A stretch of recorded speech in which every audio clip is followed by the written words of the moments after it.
Welcome to the Fitzwilliam Museum. This is the Greek and Roman Gallery. There's lots to see, but for now we're going to focus on the story of this pot. So how does this story begin? What was the pot before it was a pot? It was a big lump of clay.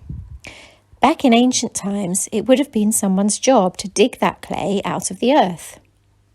Then someone else would have needed to clean it by taking out all the stones and grit. The clean clay was then shaped by a potter. He would have worked on a potter's wheel, which was spun by his apprentice. Next, the pot was decorated by a painter. The paint was actually watery clay called slip.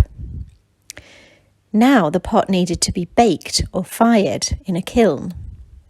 There was a wood fire in the kiln and very high temperatures could be reached. Once the beautiful pot was out of the kiln, it could be sold at the agora, the marketplace. A pot like this would have been very expensive and only a very rich family would have been able to afford it.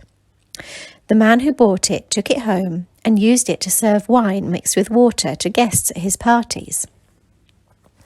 Once the pot was no longer used at parties, it was placed in a tomb.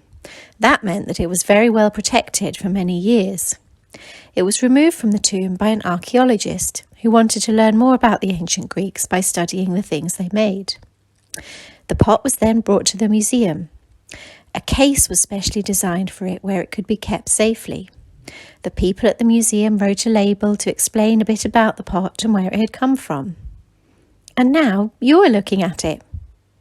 This pot has had a very long life. It's nearly 2,000 years old. So many people have seen it before.